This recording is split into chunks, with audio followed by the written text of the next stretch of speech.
Mr. Chair, was the guidance given no more than 10 people gathering? Is that an order or? Recommended. It's recommended for non-essential meetings and gatherings.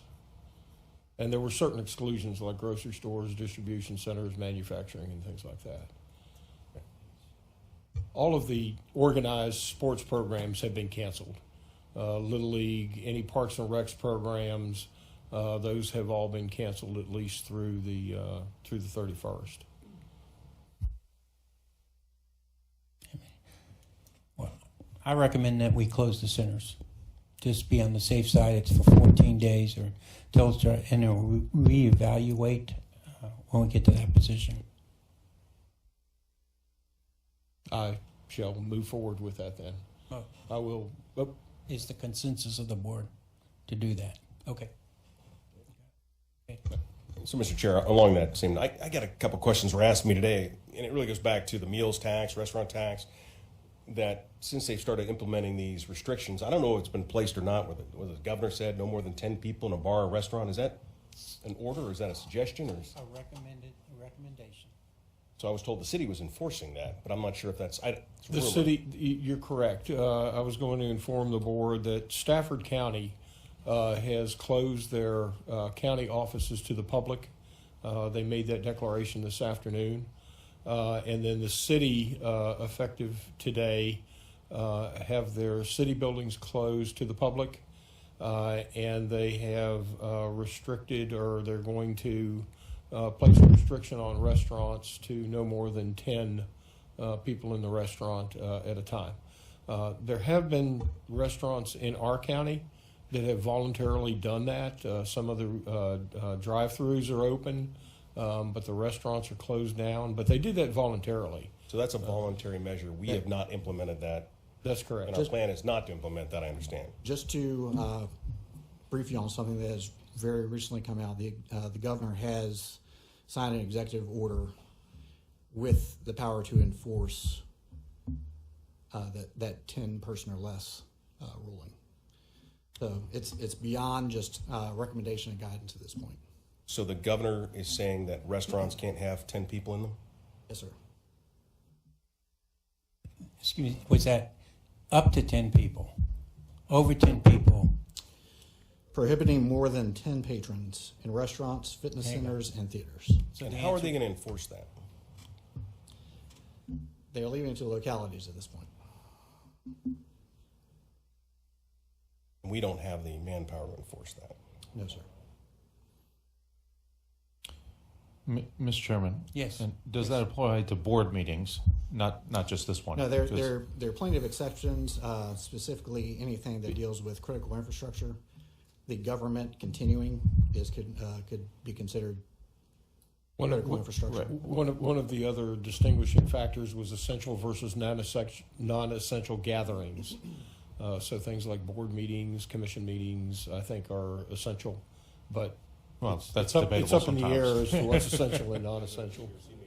Right. I Yeah, mean, but let's. But go ahead. I'm sorry, and my question was, and I'm not trying to be flippant or anything, is the public hearing that's coming up, and what are we going to be doing for that so that the public understands if there's going to be limitations on how many people can be in the room at the time, that they understand it now and we're not doing it at the last minute, because there are a lot of people that do like to show up and speak. And how will we handle that? Do we have a plan in place yet? We are working on the logistics of how to do that, and understanding that there will be guidelines in place for social distancing.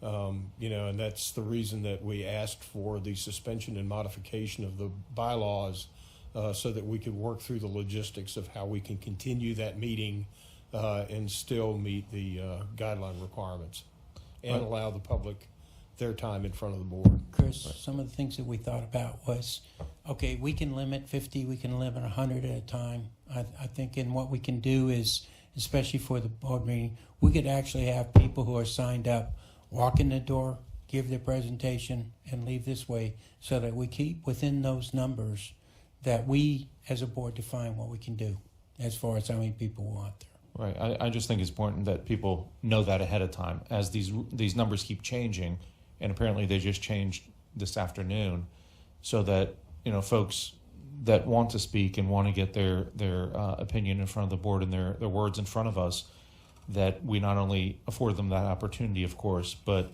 that they know what the rules are going in. Because, yes, they could come into the room one at a time, but they're waiting out in the waiting room, and there's a bunch of them. So, we need to, kind of make sure that whatever we do is well thought out, but also presented to the public so that they understand before they make that trip out there. And also to let them know that, of course, emailing whatever you would like to say is always encouraged and always preferred, perhaps in this case too. Yeah, Mr. Yakubowski, we had discussed that as well as the possibility of people sending in their comments that could be read by staff on behalf of them to the board. Or they, as always, their comments to the board via email or letter is always welcome. So we are working through the logistics of that meeting. Okay, thank you. So, Mr. Chair, maybe before you answer, Carl, so along this vague guidance just provided to us, can we get some written guidance? I mean, what's the actual policy? Is it inside, outside? What about outside seating? How are we going to enforce it? What's the penalty? How long is this going to enforce? This needs to be published today, right? Unfortunately, unless that guidance has been given already. No, there'll be a continued process that we try to get additional clarification on it. See, because right now we're just letting all the citizens out there hanging because we gave vague guidance, or the governor gave vague guidance, and we're supposed to enforce it or have our deputies enforce, or you enforce something that's unenforceable.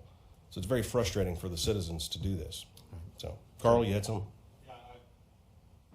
It kind of speaks to the fast-moving situation. I resulted to Twitter on my phone to get a copy of the executive order. I'd be happy to read the substantive provisions that you're asking for here, if that's all right. Well, or publish. Does it state something? Yeah, it does state it. It does limit it to very specific uses. It doesn't appear, from what I can see, in the action items to talk about or restrict our meetings. So if you don't mind, it should be a quick read. It's up to you, though. Okay. Okay. There's a lot of whereas clauses. I'm going to skip those and just go to the now, therefore, the relevant direction.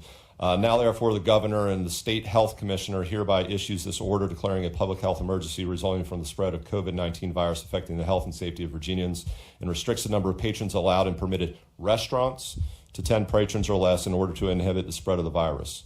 Observations of 10 or more patrons in a restaurant, fitness center, or theater may result in immediate operation permit suspension per the food regulations at 12 VAC 5-21-3770, summary suspension of the permit, by a district health director as authorized by the state health commissioner. Additionally, violation of an emergency order issued pursuant to 32.1-13 is punishable as a Class 1 misdemeanor, and a violation of an emergency order pursuant to 35.1-12 of the Code of Virginia is punishable as a Class 3 misdemeanor pursuant to 37.1-7 of the Code of Virginia. Additionally, the commissioner may seek injunctive relief in circuit court for violation of this order pursuant to sections 32.1-27 and 35.1-7 of the Code of Virginia. So it appears that, at least with respect to this order that I'm seeing here, assuming it's the same one that Chief Cullinan is referencing, it is limited to 10 or more patrons in a restaurant, fitness center, or theater, and it looks like it is going to be enforced by the health department, state health.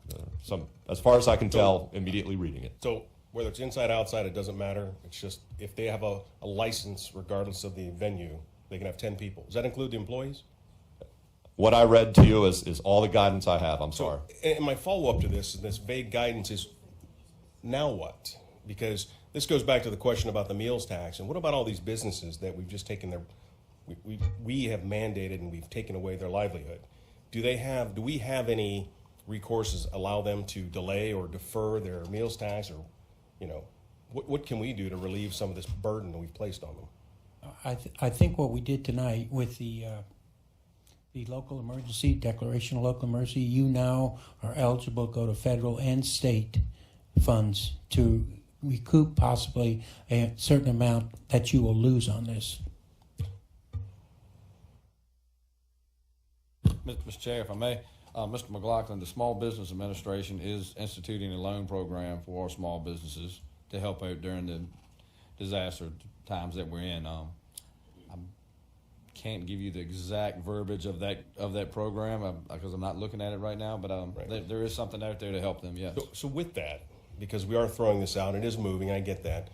Can we get this published on the county website or get this pushed out to all our business owners and to our public tomorrow, so they at least have some before they find themselves violating the rules of law? I can do that. I can actually see if we can get it done this evening as soon as we get out of the board And as meeting. much clarification as we can, too, whether the governor's got to come out and clarify his actual statement. We have a press release ready to go that Michelle is going to release after this meeting that is pretty lengthy, that has all of the steps that we've taken so far. I'm sure that we can add it to that press release, and I will get a hold of her as soon as we adjourn. Also, not to necessarily speak on behalf of the sheriff, but in some discussions today, it was also noted that the sheriff's office would take this approach as an educational approach, not necessarily an enforcement approach, starting forth, because it is new and a very fluid situation surrounding this entire issue. So. Just to follow up, Mr. McLaughlin, referencing the section that I just read, it does say patrons, so it is a limit of 10 patrons or less, whether or not they'll actually open and staff the restaurant, with full staff, which they could for 10 patrons. Who knows? Did we cover the 31st meeting on how we're going to handle the public hearing? Currently, right now, the plans is to hold the 30.